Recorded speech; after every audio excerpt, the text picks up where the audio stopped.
सुंदरसी नगर एक छोटा और बेहद सुंदर सा गांव था। गांव में अफवाह थी कि गांव में खतरनाक चुड़ैल रहा करती है। सभी लोग काफ़ी ज़्यादा डरे हुए थे। अरे तुम्हें पता है, पास के ही एक गुफा में खतरनाक चुड़ैल रहती है। कहते हैं कि अगर कोई उस गुफा के पास जाता है तो वहाँ चुड़ैल उसे खा जाती है। रात के समय तो उस गुफा के पास से तो गुजरना भी नहीं चाहिए। अरे भाई, क्या कह रहे हो? यह बात सच है क्या? मैं तो कई बार उस रास्ते से गुजरता हूँ, लेकिन हाँ, सच है ये भी। कभी कभी मुझे डरावनी आवाज़ भी आने लगती है, लेकिन मुझे चुड़ैल का आभास अभी तक नहीं हुआ। अरे भाई, चुड़ैल अभी अभी आई है और तुझे पता है कई लोगों को निगल चुकी है हमारे गांव से। तुम्हें पता है, जो भी इस जंगल में जाता है चुड़ैल उसे खा जाती है। और हाँ, चुड़ैल उसे पुकारती है, लेकिन अगर वहाँ इंसान उसके पास चला जाता है ना मदद के लिए, तो वहाँ उसे खा जाती है। पास खड़ा छगन यहाँ सारी बातें सुन रहा था। अरे, गांव में ऐसी कौन सी चुड़ैल आ गई जिससे सारे गांव वाले डर रहे हैं? छगन काफी ज्यादा डरपोक था। उसे डर लगता अपनी माँ के पास जाता है।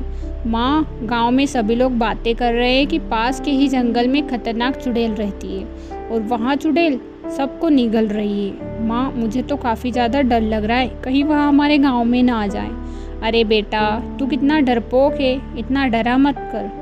डरने से कुछ नहीं होता, ये सब अफवाहें ही होती है, सच थोड़ी होता। सच में तो भगवान जी होते हैं, ना कि चुड़ैल भूत। माँ, आपको डर नहीं लगता, लेकिन मुझे तो रात में भी चुड़ैल की आवाज़ आने लगती है। माँ, मुझे काफ़ी ज़्यादा डर लग रहा है, मैं क्या करूँ? माँ, मैं आज आपके पास ही सोऊंगा। छगन काफ़ी ज़्यादा डरपोक था और उसकी माँ को इस चीज़ से काफ़ी ज़्यादा दिक्कत थी। हे भगवान, अब इस छगन को कैसे समझाऊँ? ये कितना डरपोक है, डरपोक कहीं का। अब इसका डर भी नहीं भगा सकती मैं तो, क्योंकि मैं कह कह कर थक चुकी हूँ कि चुड़ैल नहीं होती, फिर भी डरता है। सारे गांव वाले छगन को और ज़्यादा डराते हैं। दूसरी सुबह होते ही छगन कहीं जा रहा था कि रास्ते में एक औरत मिलती है। अरे छगन भैया, उस जंगल की तरफ मत चले जाना। कहते हैं कि उस जंगल में खतरनाक चुड़ैल आई हुई है, वहाँ चुड़ैल सबको निगल रही है। मेरा कहना मान लो, उस जंगल में कभी मत चले जाना। अरे भाभी, आप सही कह रही हो, मैं तो अभी तक उस जंगल में गया ही नहीं, ना ही जाऊंगा, क्योंकि मुझे तो और भी डर लगता है। चुड़ैल के नाम से तो मुझे डर ही लगता है भाभी। यहाँ कहकर छगन वापस घर लौट जाता है। छगन इतना डरपोक था कि अब तो वहाँ जंगल में भी नहीं जा रहा था। छगन लाल की माँ इतनी परेशान थी कि वहाँ गांव वालों से भी कहती है, अरे कोई चुड़ैल उड़ैल नहीं होती, यहाँ मेरे बेटे को मत डराओ, वहाँ घर से ही नहीं निकल रहा है, इकलौता बेटा है, घर से बाहर नहीं निकलेगा, काम नहीं करेगा तो क्या होगा उसका? आप लोग मेरे छगन को इतना डरा क्यों रहे हो? ये चुड़ैल भूत कुछ नहीं होते। अरे माँ जी, हम सच कह रहे हैं, तुम्हारे बच्चे की जान अगर बचानी है तो चुड़ैल से उसे दूर ही रखो, वहाँ से ही डर रहा है। सारे गांव वालों को वहाँ चुड़ैल निगल रही है, कहीं तुम्हारे पूत को ना निगल जाए। अरे मुझे पता है चुड़ैल नहीं होती है, मैंने कह दिया ना तुम लोगों से। तुम ना फालतू की अफवाहें फैला रहे हो और लोगों को डरा रहे हो। यहाँ कहकर छगन की माँ वहाँ से चली जाती है। रात का समय था। छगन की माँ बहुत ज़्यादा बीमार हो जाती है। छगन बेटा, छगन, मुझे काफ़ी तेज़ से बुखार आई है, मुझे नहीं लगता कि आज रात में हेड़ पाऊँगी। अरे माँ, आप ये क्या कह रहे हो? आपके बिना मेरा है ही कौन? आप ऐसी बातें क्यों करती हो? छगन बेटा, जा, ये पर्चा, यहाँ अस्पताल से मेरी दवाई ले आना। जा, यहीं जंगल के रास्ते से होकर जाना होगा तुझे। अरे माँ, जंगल के रास्ते से? लेकिन माँ, वहाँ तो काफ़ी ज़्यादा डरावना है और चुड़ैल भी रहती है। नहीं बेटा, अगर तुझे चुड़ैल से डर लग रहा है तो तू मुझे आज खो देगा। तुझे आज जाना ही होगा बेटा। जा, मेरी मदद कर दे बेटा, जा, मेरी जान बचानी हो तो जा। अब क्या था, छगन डरते डरते उस जंगल के रास्ते से गुजरता है। हे भगवान, आज तो भगवान ही मुझे बचा सकता है, पता नहीं मेरा क्या होगा। छगन रास्ते से गुजर ही रहा था क्योंकि उससे घुंघरू की आवाज़ आने लगती है। हे भगवान, अब तो चुड़ैल मुझे निगल ही जाएगी, लेकिन भले ही कुछ हो जाए, माँ के लिए दवाई ला कर ही रहूँगा। अगर मैं मर जाऊँगा तो मुझे कोई फिक्र नहीं, लेकिन अपनी माँ के लिए मैं कुछ भी कर सकता हूँ। छगन आगे बढ़ता है, फिर उसे कुत्ते के भौंकने की आवाज़ आती है, लेकिन छगन निडर होकर चले जाता है। रास्ते में उसे एक बुजुर्ग औरत मिलती है। छगन सोचता है, कहीं यहाँ चुड़ैल तो नहीं? सारे गांव वाले कह रहे थे कि उसी गुफा में चुड़ैल रहती है और यहाँ पास में ही गुफा है, यहाँ चुड़ैल ही होगी। अरे बेटा, कहाँ जा रही हो तुम? कहीं काम है तुम्हें? हाँ, मेरी माँ के लिए दवाई लेने जा रहा हूँ। मेरी माँ काफ़ी ज़्यादा बीमार है, उन्हें बुखार आई हुई है, मैं क्या करूँ? अरे बेटा, तुम्हें चिंता करने की ज़रूरत नहीं है, मैं तुम्हें कुछ दवाइयाँ दे देती हूँ, अपनी माँ को दे देना। तुम्हें पता है मैं इसी गुफा में रहती हूँ। अरे लेकिन आप चुड़ैल हो ना, वही चुड़ैल जिसके बारे में अफवाह है हमारे गाँव में कि आप इसी गुफा में रहती हो, लोगों को निगलती हो।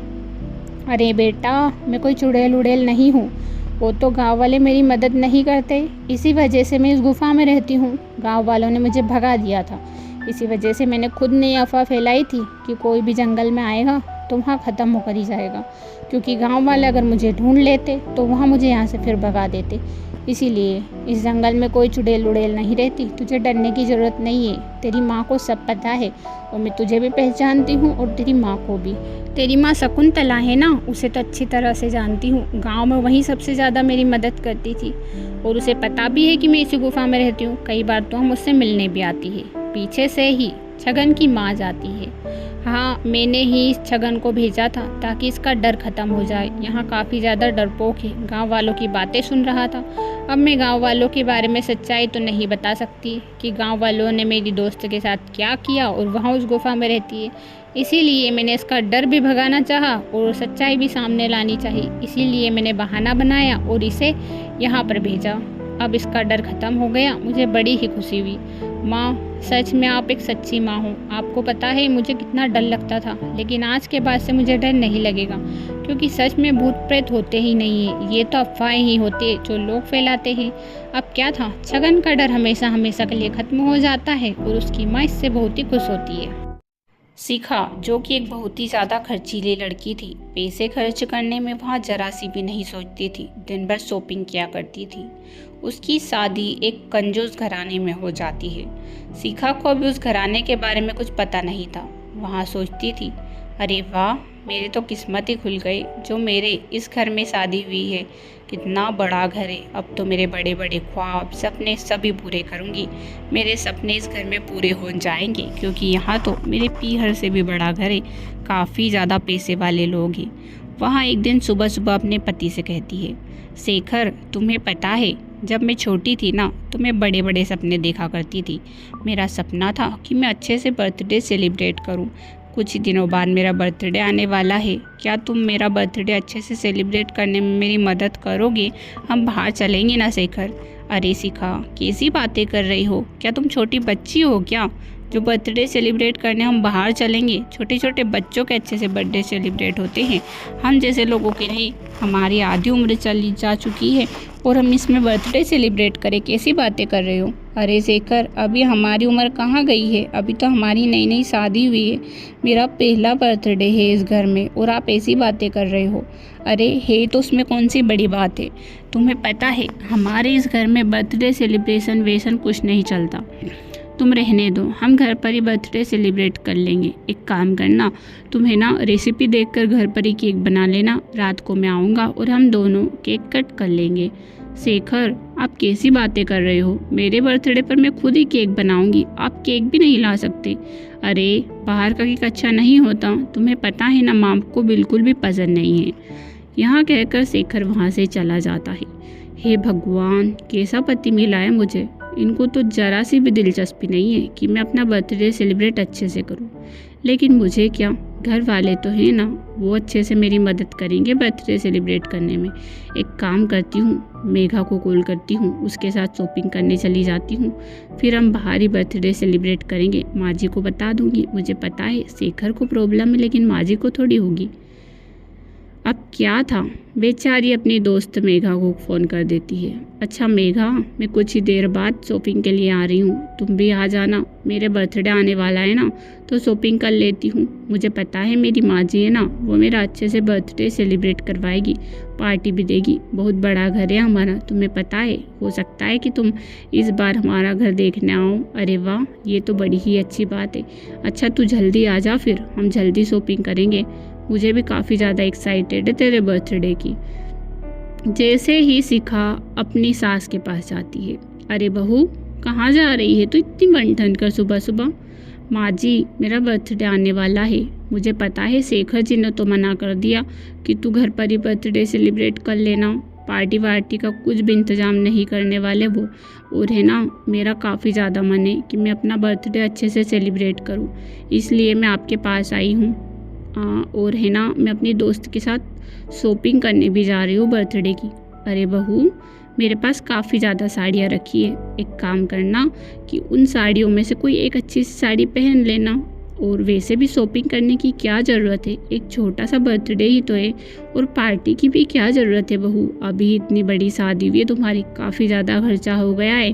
तुम्हारे ससुर जी को यह बिल्कुल भी पसंद नहीं है, और तुम्हें पता है शेखर को भी नहीं है। इसीलिए मुझे लगता है कि तुम अपने दोस्तों को ना ही बुलाओ, हम घर में ही केक बना लेंगे और घर में ही कट कर लेंगे। और क्या है, इसमें हो गया बर्थडे सेलिब्रेशन। लेकिन माँ जी, अरे बहू, अब इसमें क्या है, तुम भी क्या छोटे बच्चों जैसी जिद करती हो। जाओ घर का काम संभालो, किचन में वैसे भी खाना बनाना है, जाओ खाना बना लो। मुझसे तो आज बनाया नहीं जाएगा, और नौकरानी को भी मैंने छुट्टी दे रखी है, अब से वहाँ नहीं आएगी। अब तुम ही घर का सारा काम करना। क्या माँ जी, नौकरानी को छुट्टी दे दी? लेकिन क्यों बहू, अब उसकी ज़रूरत ही क्या है, अब तुम आ गई हो, हम दोनों मिलकर ही काम संभाल लेंगे। अब फालतू खर्च नहीं होता इस घर में। पहले मैं अकेली थी तो इसलिए काम वाली बाई रख ली थी, अब तुम आ गई हो ना, तो हम दोनों मिलकर काम कर लेंगे।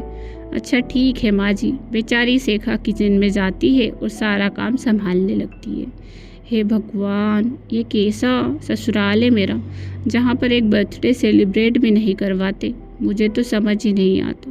मैंने कितने बड़े बड़े ख्वाब देखे थे, लेकिन यहाँ पर तो सारे ही टूटते हुए नज़र आ रहे हैं। एक दिन की बात है, जब सुबह सुबह किचन का राशन ख़त्म हो जाता है।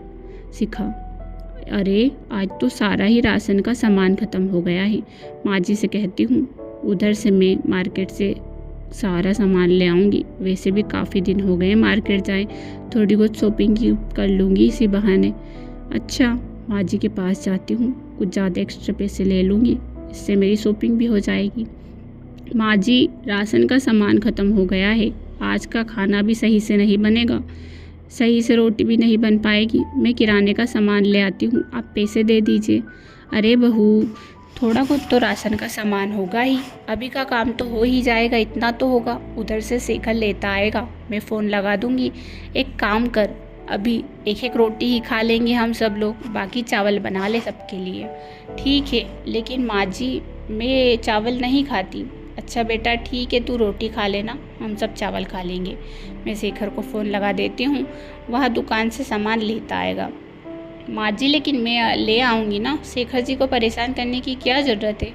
नहीं बहू, रहने दे, शेखर खुद ही ले आएगा, उसे सब पता है हमारा राशन कितना आता है कितना नहीं। तुझे ये सब नहीं कहाँ पता है, तो अभी नई नई है ना, इसीलिए।